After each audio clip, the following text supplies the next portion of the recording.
So I'm really happy to be welcomed by Vasilena today, and we are going to chat about jobs to be done frameworks, how to talk to your users, and how to do that properly. So take the floor. Okay, hey Fossi.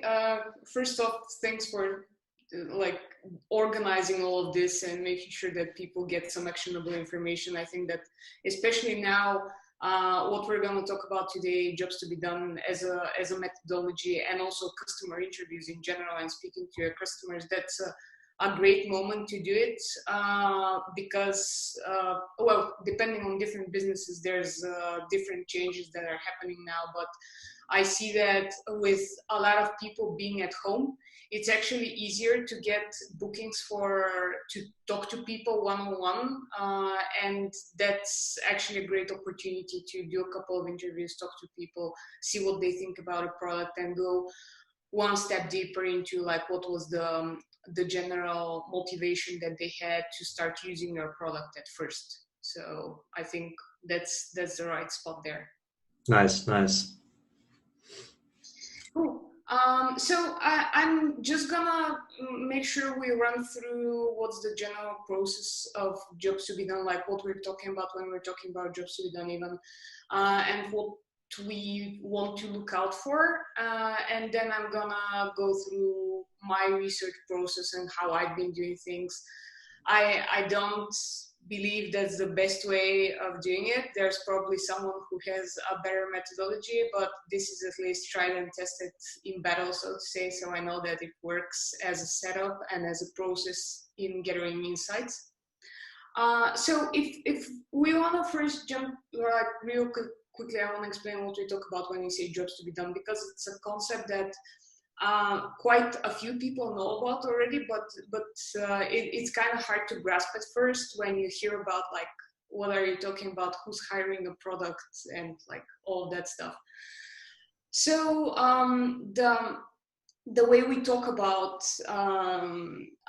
getting a product, a customer getting a product within the jobs to be done framework is that a person is hiring a product to do a specific job for them. So this was first introduced way back and popularized by Clayton Christensen. But basically, when we're talking about jobs, we're talking about the end outcome goal that the user is looking to achieve, the solution that they're trying to get, the need that they're trying to satisfy. And when we're talking about hiring, I'm probably going to use that a lot when I talk, because they're just like the way my brain works now. Yeah, you kind of threw me off with the hiring bit, but Yeah. So when we're talking about hiring, think of it as subscribing to a service or purchasing a product essentially and getting that product to use. So basically, under the whole concept of jobs to be done, we're hiring products for specific outcomes, which is you've probably heard the phrase like a person doesn't buy a quarter-inch drill, they buy a quarter-inch hole in the wall. yeah, Uh, yeah, yeah.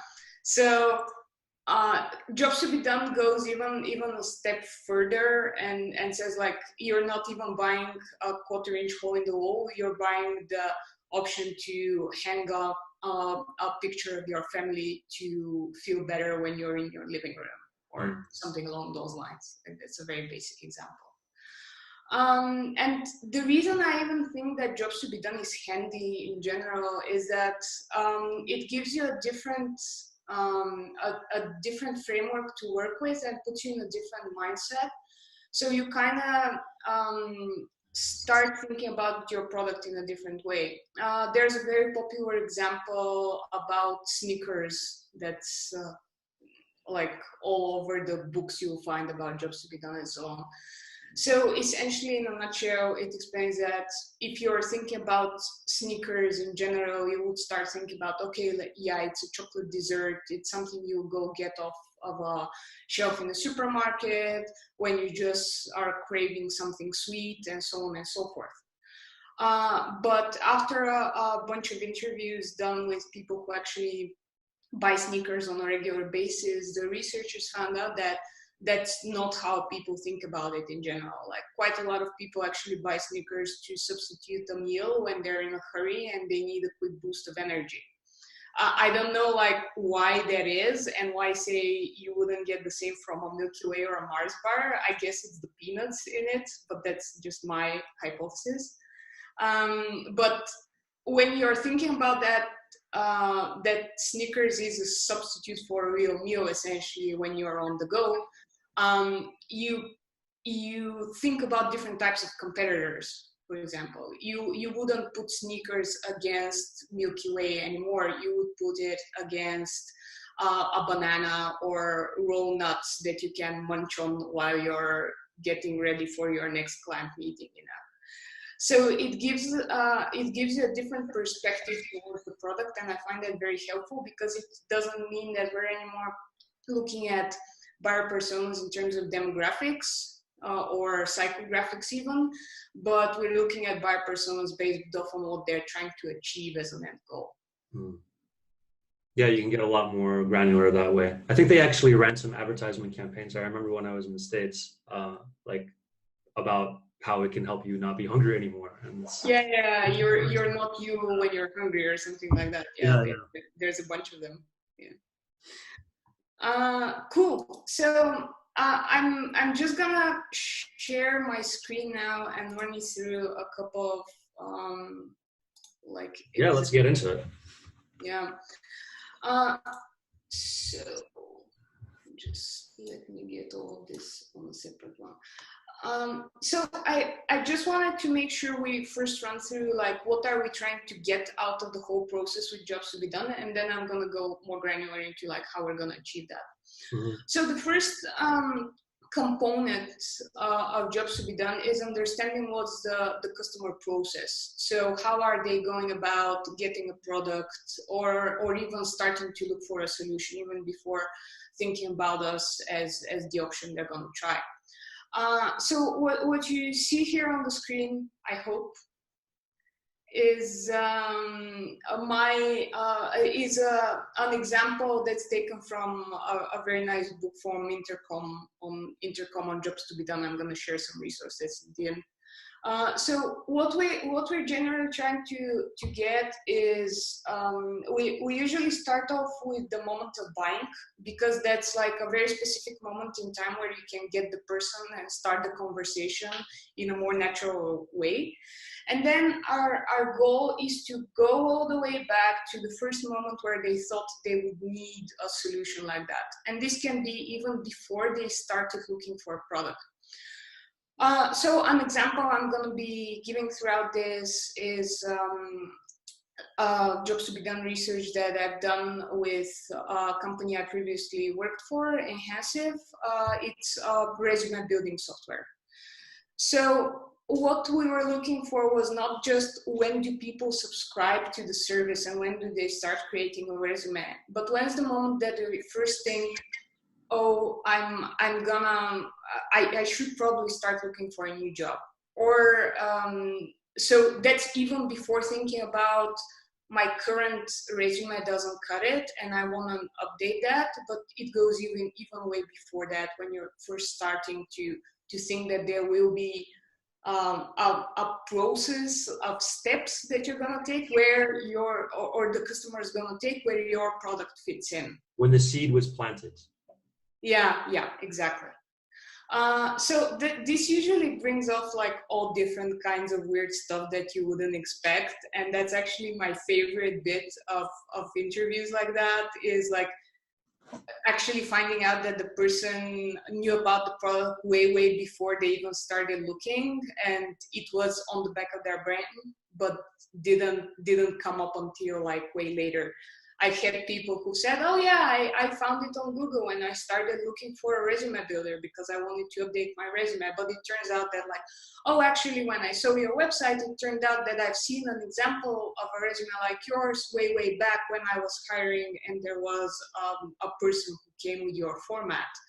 So this wouldn't be possible to get off of Google Analytics, for example. And it wouldn't be possible to get with a short survey, because you wouldn't have enough time. Like the person would give you the first answer that comes to mind, which would be, I found you on Google, but they wouldn't go way back to explain that they've seen the format before, and that was actually part of what drove their decision to actually go with you instead of competitor.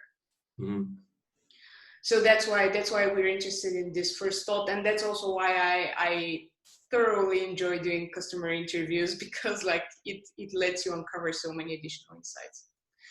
So that's the first bit. What's the customer process? What are the stages that the person goes through from first thought through the process of passively looking for a solution, or maybe not going and researching on their own, but being open if they get like an example from a friend, or they hear about your product through word of mouth, through actively looking for a solution. So that's the moment when they are already trying to figure out what solution they're going to use to satisfy their need or fulfill the job that they're hiring for. And then the process of actually looking at different solutions and buying and actually starting to use your product. So is this similar? Can you like overlay maybe the top of funnel, middle of funnel, and bottom of funnel on this? So passive looking is kind of like not even top of funnel yet? They're just not even aware that of your product, but they just know they have a problem, right? Yeah, essentially. It wouldn't even be, it would be, you can say it's top of funnel still, because they would be open to actually hearing about the solution if a solution arrives at their doorstep, but they wouldn't be ready to actually start testing it out. They would file that in the back of their mind for when they actually start needing that. And then actively looking at deciding, that's more the classical top of funnel, middle of the funnel stuff. And then when you're like deciding, comparing different options, and there's something I'm gonna talk about later that's good to put as terminology here as well. When they're looking for a solution or starting to look for a solution and deciding, there's something we call hiring criteria, which is essentially the set of features they want their solution to have or to fulfill. So that they use that as a comparison set against the different things that they find online. And that's actually super useful when you're revamping your landing page, or when you're updating ad copy, to make sure to have that information in there. And it helps a lot when you know what's their hiring criteria, what's the consideration set of features they're looking for. So that's all data we can get on the user interviews. Yeah, exactly. And buying and consuming, that's already bottom of the funnel. Cool. So that's the one component that's pretty important to get, and the other is the what Jobs to be Done terminology calls the 4 forces. So I'm going to be talking about forces. So let's first look at them. So first off, under Jobs to be Done, there's always an existing solution that the person has been using so far. And in the example I gave with resume builders, that's oftentimes not a different, a direct competitor, like an old resume builder that they were using, but they decided to switch. That can be just opening up a Word file. For startups, you probably heard that phrase used quite often, like the existing solutions is almost always like something made out of Google Spreadsheet, Zapier, and bubblegum to make everything stick. So you're not thinking only about direct competitors when talking about existing solutions.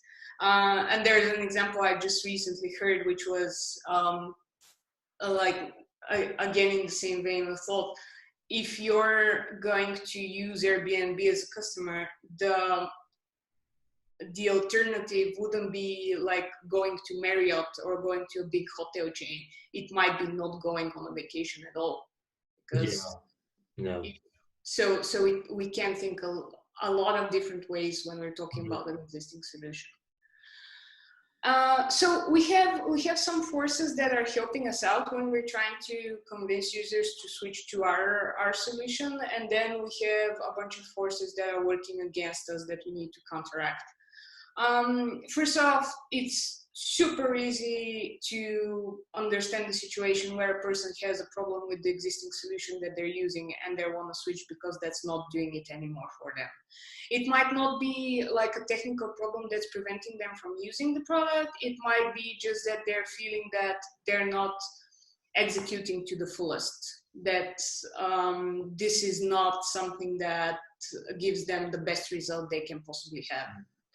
And then on the upper side, you see also attraction of the new product. So that's obviously some of the shiny new features or the new luster of using something different from before.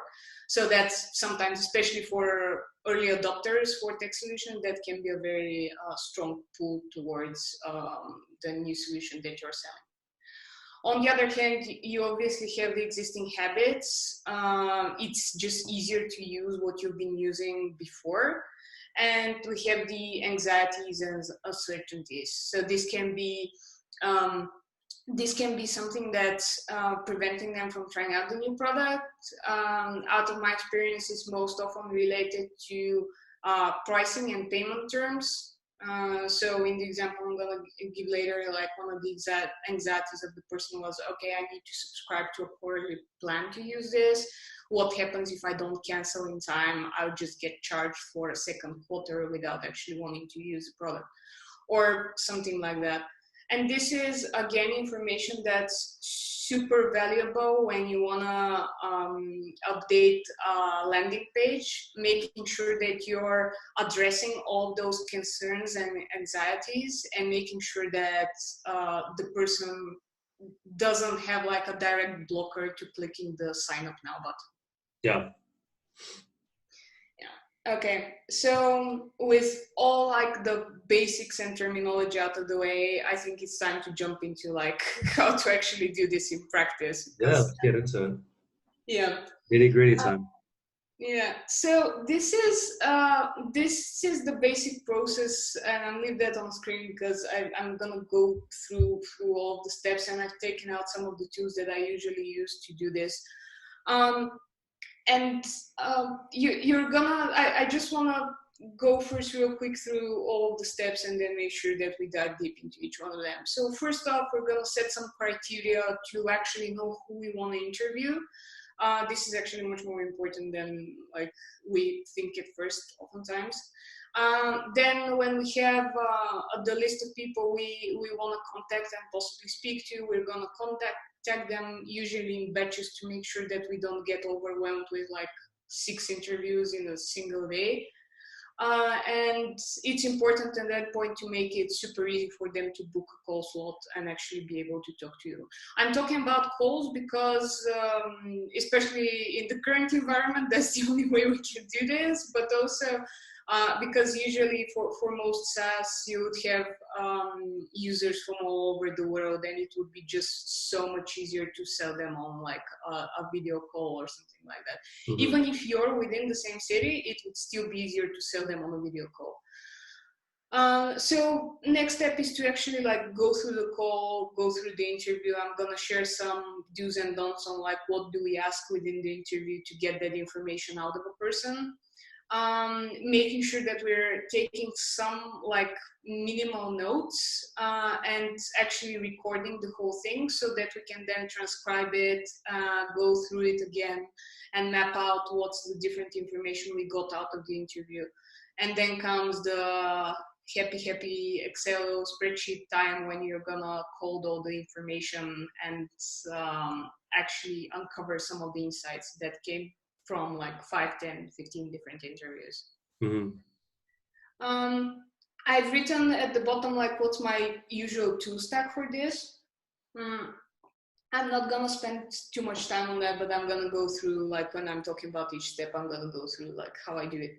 So why I'm saying that it's important to set the criteria. It's important to set criteria because the more niche you go with such an interview set, the more handy insights you're gonna get out of it. So I'm actually gonna stop sharing for a bit because we're going to stay on that one for a really long time otherwise. When we're setting specific criteria, it's much more easier to get information from the people who are most important to you at this specific moment, but also getting more homogeneous insights. If you're looking at all of your existing users, say your freemium product, people who are using the free features are gonna have a way different experience and way different motivation than your top tier customers who had like a lifetime value in the top, say 15% or something like that. Mm-hmm.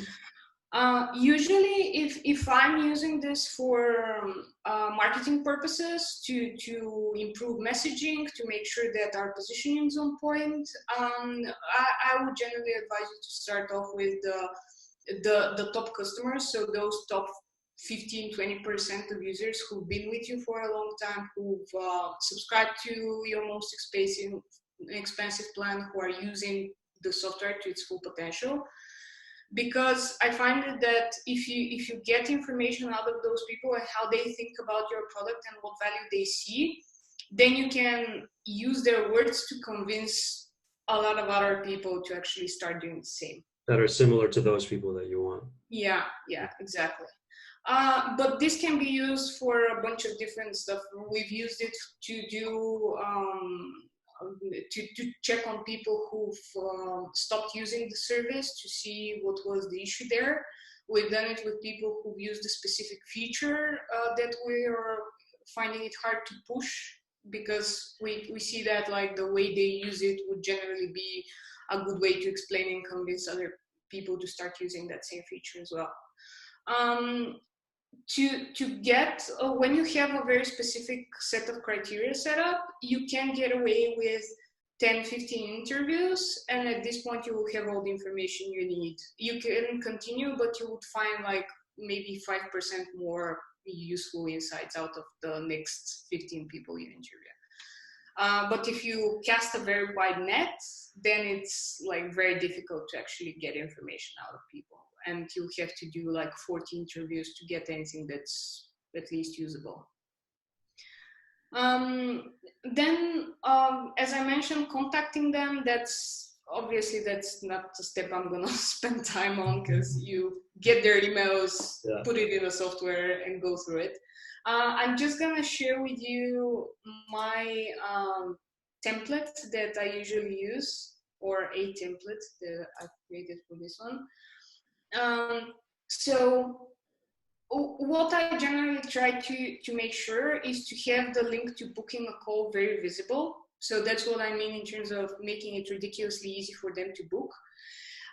Giving them something in return, and this can be just extended access to your product, or beta access, or some promo codes to give out to other people within their network. It doesn't have to be like a $200 Amazon card, although that would obviously work.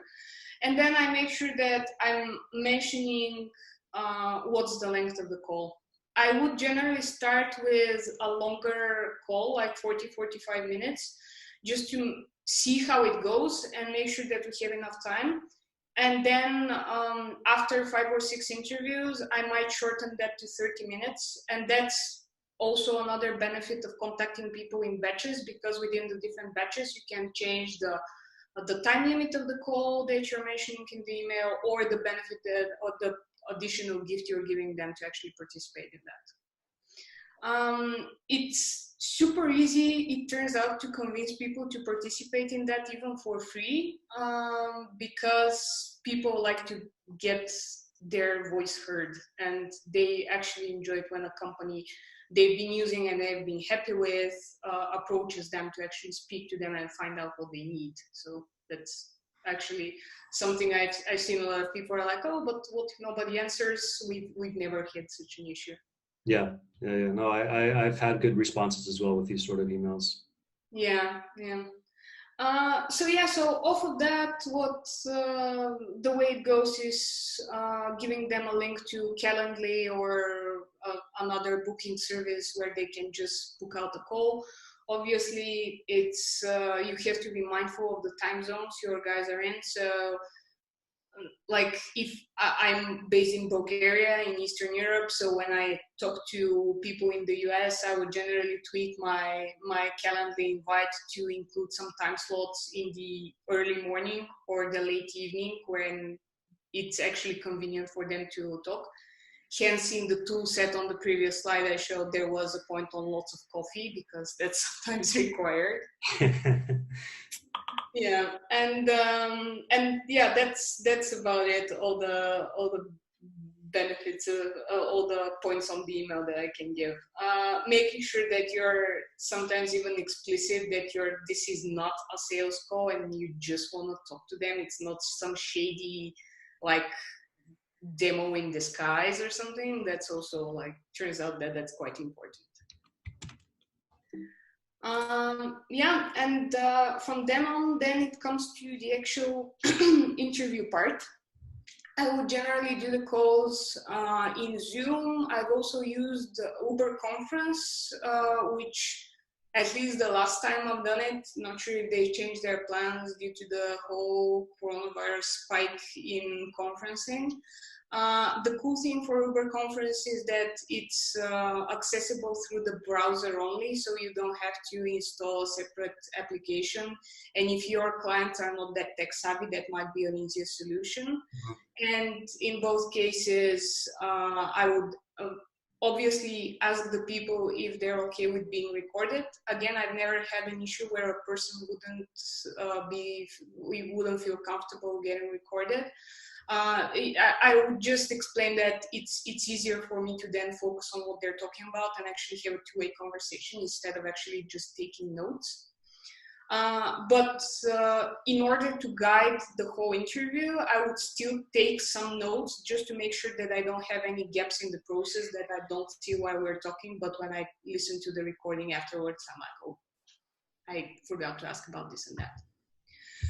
So taking notes, this is actually super funny. I had a colleague of mine, we were doing these interviews in the office and I had left some pieces of paper with notes from calls in the conference room. So guy comes to me with a stack of pieces of paper and says, "Hey Vasi, I have your conspiracy theories over here."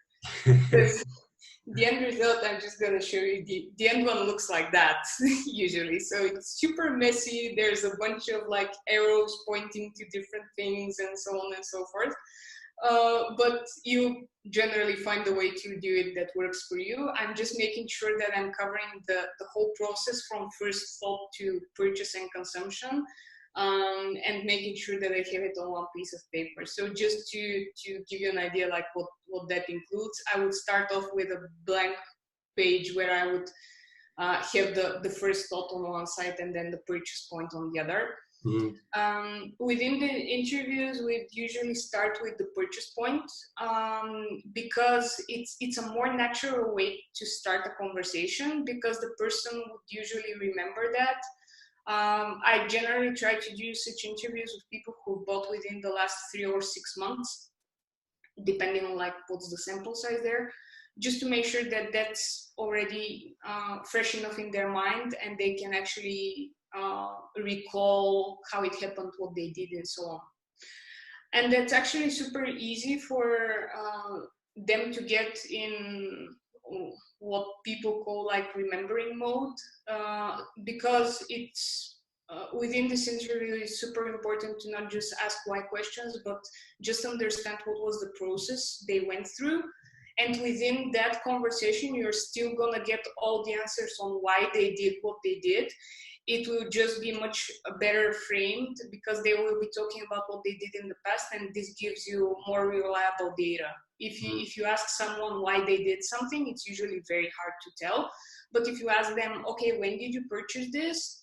What was the situation? How did this happen? I would generally, within the first, the intro of the call, I would tell them that we would sometimes get into what we call documentary mode. So I'm going to be asking a bunch of additional questions just to help them remember stuff. And then when the conversation starts that way, they start remembering even more details as you go along. So we would start warm up period, I guess. Sorry? The warm up periods. Yeah, exactly. So that's why we would start there, and then we would gradually, depending on how the conversation goes, you can either go back all the way in chronological order, or you can, after you finish off with everything around the purchase point, you would get and ask them, okay, like, so what was the first moment when you thought you were gonna need something like this, and go from there in a chronological order to the purchase. Mm-hmm.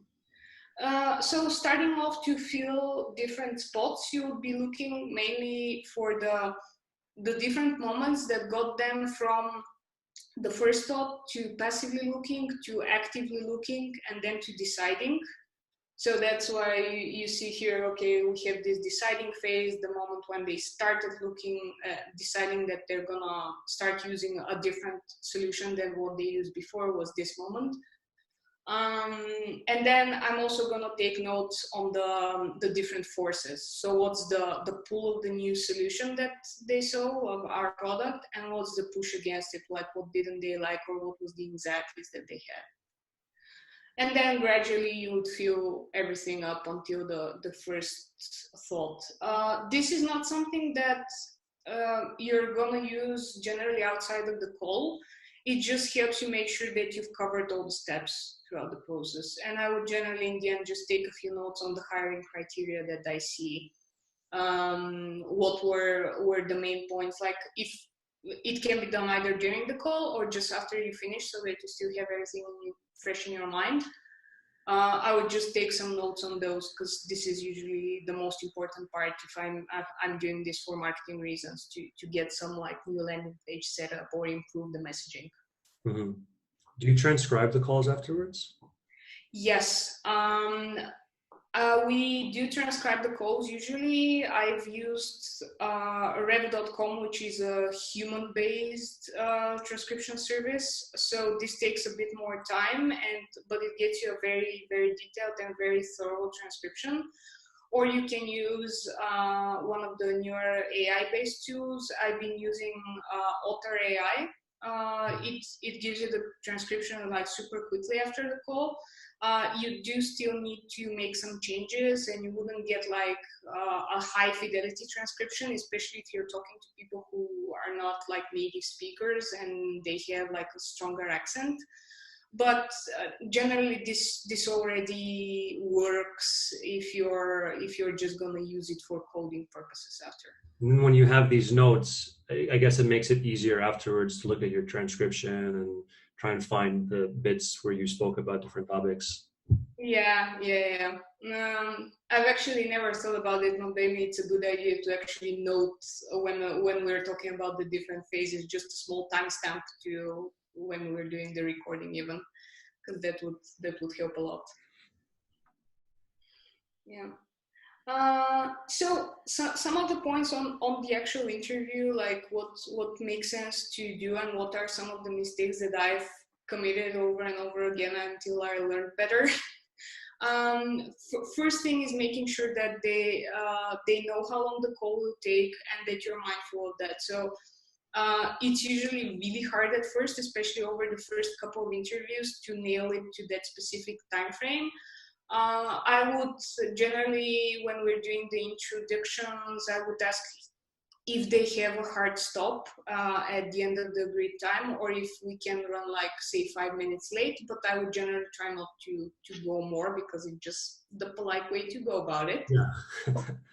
I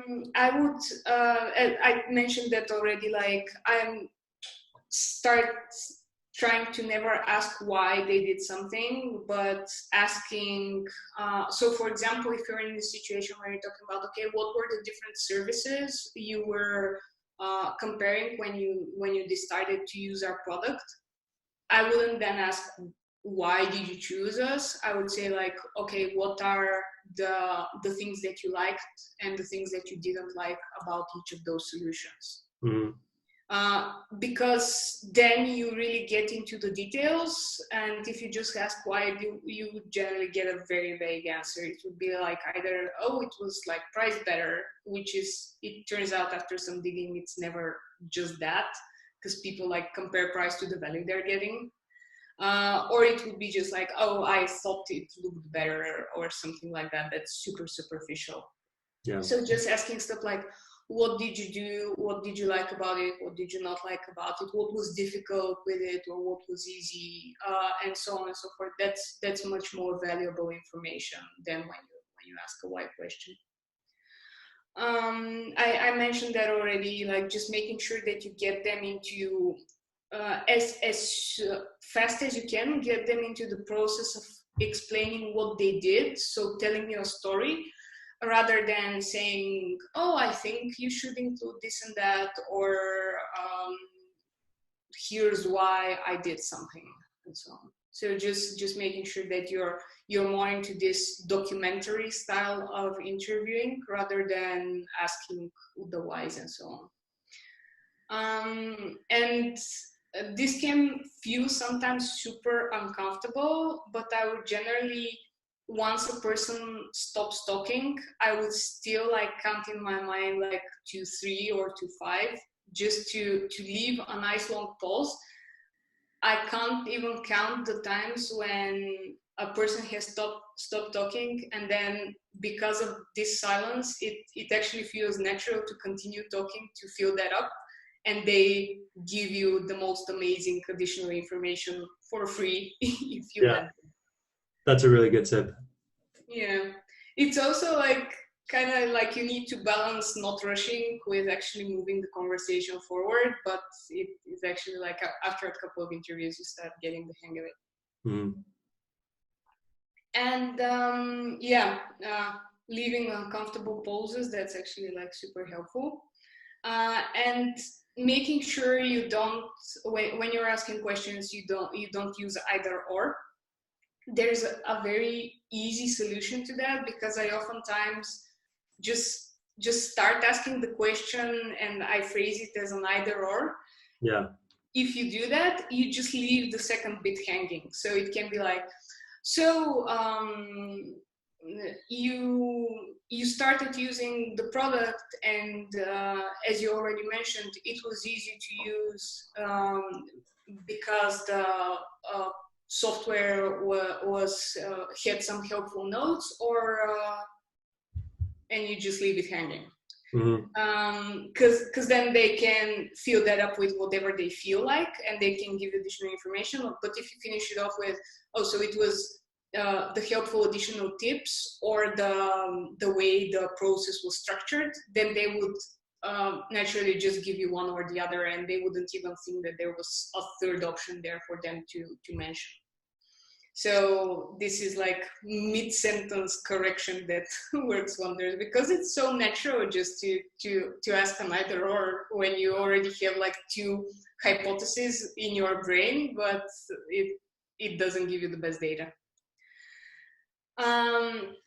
And what's super difficult are that some people, when they go into a call like that, they naturally just getting into feature suggestion mode, and then start saying, oh yeah, I've been using your product for 3 months and it's super handy, but why don't you add this and that? And it would be super easy if you just change this process to work better for me. So what I would generally try to still get those down and make sure that they feel that their voice was heard, but I would try to get them out of that process and get back on track as easy as possible. So it can be something as easy as, oh, thanks for mentioning that, I'm gonna pass it on to the product team. But what I was really interested in also knowing is, like, can you get back to where you left off of the whole track that you were tracking in your notes. And this one is like, again, super hard for me sometimes, because all the products I've done this for, I truly believed in. And when you hear them say something like that they were, the most common situation is, oh, I was when you ask them if there was something stopping them from actually trying out your product, they can say something like, oh, I actually didn't, like, I was thinking about using a different solution because yours doesn't have this and that feature. And your product actually has that feature. Yeah, that's just, how can you resist that temptation to just, Yeah. but it does have it. Yeah. That's something we've had a lot. We had this specific feature for a project I was working on. That was something we built and thought that would be like super handy for people to use in terms of sharing a document. And it actually turned out that no one was using it, and they would just go about like, so I would generally ask them, so how did you share the document with the other person? And they would say something along the lines of, oh, I downloaded it to a PDF and then sent it over email and stuff like that. And I'm like, but you can actually do it through the software, you know, you just have to, put your foot in your mouth and don't mention that until you actually finish with the interview. If it bugs you so strongly and you want them to try it out, you can, like, once you finish the call or in a follow-up email, say, oh, by the way, like, I just thought that you said that during the call and maybe you should try this and that feature or something. And that's going to be so much more powerful because it shows that you remember what they said and you took that effort to make the follow-up. Exactly. Yeah. But yeah, otherwise you get into a whole feature-based discussion and you don't want to do that because, again, point one, being mindful of their time and making sure that you're moving the conversation. The point is to get the data, right? Now, do you want to be right or do you want to like get the data? Yeah, exactly. Yeah. And the last bit is just very general, just making sure that it's light and friendly and it's not in any way, shape, or form like super robotic and just going through a list of questions. You can have a list of questions prepared just to make sure that you're covering everything.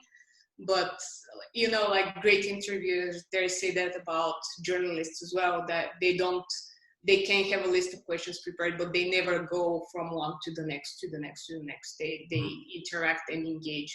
And that's actually why we're also recording the interviews and why we're looking at the transcriptions after, and we're not just trying to remember everything in the moment, just to keep your brain open and actually probe where additional probing needs to be done.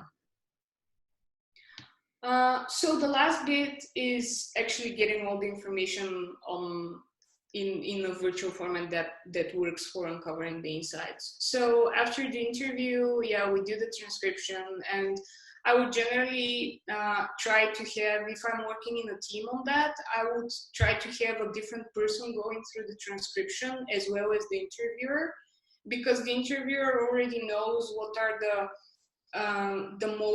the strongest points of the interview and where the coolest information lies, so to say. But when another person is reading the transcript, they actually uncover different insights on their own.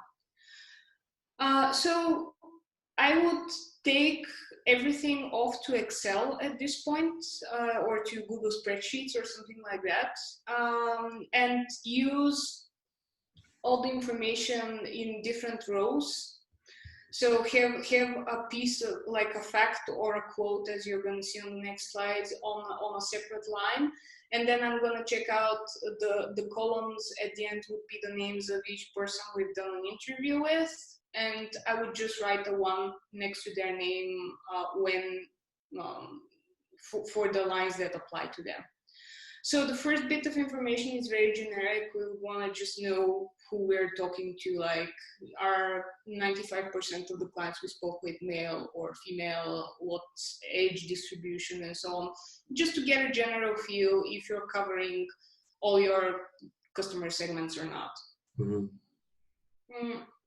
And I would, to do this, some of it can be asked during the interview. Some of this can be done with just looking at their accounts on social media if you can find them. And a really cool bit, that last two lines that say personality. If you're working with English speakers and and you're working with a B2B audience especially, you can use a tool called Crystal Knows. I don't know if you've tried that. I have. It's creepily accurate. Yeah, creepily accurate is what I was about to say. Yeah, so it's a Google Chrome extension that you fire up on the LinkedIn profile of the person you want to check out, and it gives you a personality profile of the person. So we would take some notes on the personality profile of our users, and then you can have very accurate psychographics. Even with 10 to 15 people, even if you're in B2C generally and there's not that much information, you would still get some pretty useful information off of that. And then once we have that out of the way, we would generally just start taking quotes off and just writing off a very general, like what's the type of the comment that they had, just so that later we can focus on different bits of the four forces that I mentioned. So this can be product benefits, this can be feature requests, which I'm going to leave out of everything else, but I just want to take down and then pass on to the product team. We will take down notes on their behavior, so what they did, how they used the product, what was the process of choosing a solution. And then the one category that's not visible here is anxieties and pains. So what were they not sure about, or what was the issues that they have with other solutions that they've tested, just to make sure that we're covering. Can I ask a quick question? Yeah. What if you have like 20 or 30 respondents? Do you still follow this format where you have one respondent per column, or at what point does that get ungainly and then you have to kind of adjust it? I would generally not have more than 20 interviews. If you need to do more than 20 interviews and you're still getting new information, you definitely need to review the criteria you set for choosing the people you're talking to. And have different batches, perhaps more niche focused, right? Yeah, exactly. I would still do that with a separate column for a person, just because of the next step, which I'm going to show, which is the coding. Right. Yeah. So obviously you're gonna have just once in the next columns over here, because like no two people would share the exact same quote, even if it's a very short thing. So this in the end becomes a very unwieldy thing, and you can have like 100 or 150 rows of data that you then need to categorize in some way. So that's why we have the type here. So I would go type by type, and then I would code this information. So say we take all the benefits in a separate sheet, and we try to code with a separate word. So I end up having like about 10-ish categories per type. So I'd have like about 10 different benefits, 10 different anxieties, and so on and so forth. Mm-hmm. And then the counting actually starts to make sense, because then you can use the coded phrases, and then you can say, okay, like 4 people mentioned that this is a very detailed course. This is from a client that was doing online courses. 3 people like that there's live contact, and so on and so forth, just to get a general understanding of how common or not that is. You're obviously not doing statistical analysis because you have like 20 data points, but you're still getting a nice picture of like what are the more common things that people mention, and what are the ones that are more niche, let's say. So you know to cover the most common ones in your landing page or in your email series and so on. Yeah, that's actually basically everything. So what I didn't mention here was maybe how do I get this information out of the spreadsheet, and how that actually gets implemented in real life. On a project like that, it would be between 1 and 3 people working on it, doing the interviews, doing the reading the transcript, going through the coding process, and so on. So in the end, what we would generally do is have a nice short slide deck presenting all the findings to the whole team, explaining what's the type of the jobs to be done that we found, because there might be more than one job that a person is doing with your product, and getting the most common benefits and anxieties and so on out in the open to everyone on the team.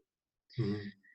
And then we would generally use that to do at least a B version for an A/B test of a landing page. And once we validate that, maybe tweak the copy on the homepage, update information in onboarding emails, make sure we use that information in advertising copy, make sure that we're basically even using quotes directly out of what people said in our copy to make it sound more personal and more like something a real person has said rather than just like what the marketing team thought. Authentic.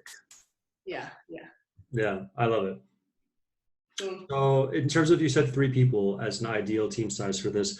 1 person, let me guess, interview obviously, and then 1 person to do the coding, and that person to not be the interviewer so that they can have a different kind of impartial perspective, right?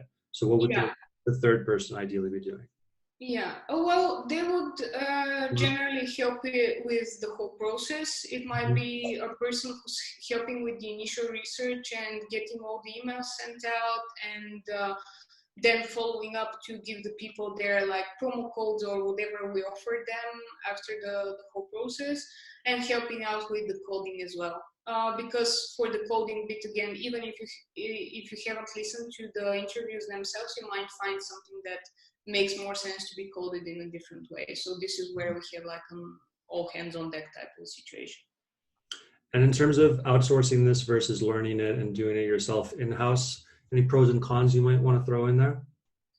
Yeah, so I think that it sure makes sense to have that capability developed in-house because there's so many different applications where you just want to do another quick round of interviews, and it becomes very unwieldy if you want to use an external team for that every single time. Doing it the first time or the first couple of times, you might want to do it with external team or a freelancer or a consultant who's done that before, just because it will save you a lot of time with actually figuring out how to approach things, what questions to ask during the interviews, and so on and so forth. So the way I've done it both as part of an in-house team, I've done it as an external consultant for an in-house team that was learning the capability. That's second situation. What we did was I ran the first iteration of it, the first 10 interviews I ran on my own, and we went through listening a couple of them, and I explained to the team, okay, so I asked this question because I wanted to learn this, or because I saw that I had a gap here and there. And then you can start doing interviews in couples for a couple of them. So say run 5 interviews where the person who knows the process would be just listening in and making sure that he interjects on a point where some information is getting lost on, we're not diving deep enough. And then I think it's already a learned capability and you can start doing it on your own. Obviously, like if you're a team of 5 people and you're just starting off, it would make more sense to have an external team. But if you're already growing and you want to make sure that you have that as a long-term capability, it would totally make sense to learn it on your own. And if somebody wanted to hire you to do this for them, how could they get in contact with you? Well, obviously, we can first do a short call through Growth Mentor so we can just make sure that it makes sense. There are quicker ways to get part of that information off of people. Say there's like review mining would be a nice technique that you can use. So that's basically the coding part and everything is the same, but you're not actually doing in-person interviews. You're looking for reviews of similar services online. So this can already be a quicker way of going about it and a much cheaper way because you don't have to spend so much time on it. But in the situation where it makes sense to go with jobs to be done, then after the call we can take it off and move forward with it. I'm always happy to talk to people, and it's so cool to actually learn about new projects. So I'd be more than happy to do it. Awesome. Well, thank you so much, Vasilyana. This has been really good. I think that it's probably one of the most important things that a startup or a company could invest in, like just talking to your users, right? And Yeah. for me, it's Yeah. just so obvious. Like just listen to, they'll tell you the answers, right? They'll tell you what you need to know, and just take their words and use it to get people like them, right? It's like, you know Yeah. how Facebook ads has the lookalike audience, right? And that works so well. Like it's the same concept, which is kind of manual mode. Yeah. That's a very good analogy. Yeah, Yeah, I would. What I've seen over the years is that marketers and tech people, we've gone so deeply into trying to figure out everything off of Google Analytics or Hotjar heat maps or something like that, where you just sit behind the screen and kind of on the inside looking in, and yeah, you just forget that you can actually talk to people and find that information on your own. Yeah. exactly. Awesome. Well, thank you so much for your time, Vasilana, and this knowledge bombs you've dropped on us. And yeah, looking forward to talking to you again one someday. Yeah, looking forward to continuing the conversation.